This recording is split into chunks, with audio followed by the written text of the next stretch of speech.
Avoir un enfant, c'est quoi? Aujourd'hui, j'ai envie de vous parler de l'arrivée d'un enfant dans vos vies et quels changements ça provoque en négatif comme en positif. C'est vrai qu'avoir un enfant, c'est merveilleux, mais on passe aussi par beaucoup de moments difficiles. Des moments que certains d'entre nous n'étions peut-être pas prêts à vivre, mais ils sont là, bien présents, et il faut les confronter.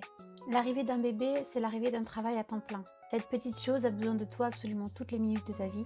Il va dormir, mais peut-être pas à ton rythme. Il va donc te chambouler, t'épuiser, même t'exténuer, mais il faudra trouver la force de tenir, car pendant qu'il ne dort pas, il faudra être debout pour lui. Avant, vous auriez peut-être plus souvent le choix. Maintenant, avec le bébé, vous en aurez peut-être moins. Certains jours, vous n'aurez peut-être plus aucune force, mais vous serez obligé de puiser dans vos ressources les plus profondes pour en trouver. Cela pourra vous rendre nerveux, triste, stressé. Il y a des jours où vous ne saurez plus quoi faire et d'autres où vous vous poserez des questions. Il se peut que vous ayez des déprimes, mais il faudra les accepter.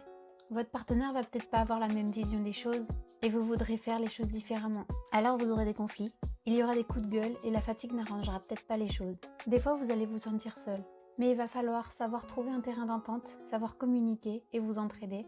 Vous aurez aussi peut-être très peur de ne pas faire les choses comme il faut, de ne pas savoir comment agir ni comment réagir, peur de ne pas être à la hauteur.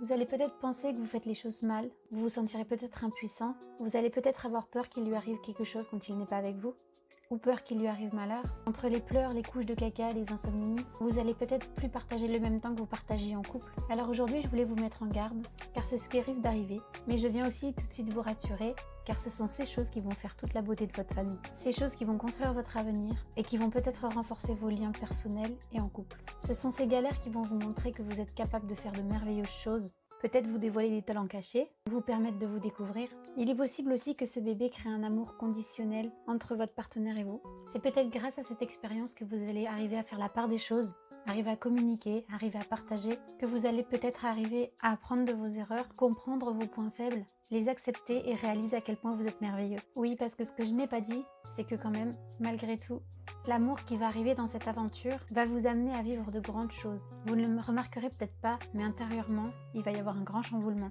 Vous allez avoir des prises de conscience, vous allez vivre des milliers d'émotions et il y aura certainement beaucoup de changements. Votre vision de l'amour de vous et de l'amour du monde va changer également et vous allez recevoir une quantité très forte d'émotions qu'il ne faut pas négliger. Maintenant, cette aventure, tout le monde la vit complètement différemment. Tout le monde n'affronte pas les difficultés de la même manière, n'accepte pas les émotions de la même manière, et chacun a sa propre manière de réagir face à ces situations-là. Chacun a sa manière de penser, chacun a sa manière de fonctionner, mais c'est à vous de tirer les choses positives de tout ce qui vous arrive. Car oui, derrière chaque galère, il en sort une expérience extraordinaire. Bisous bisous.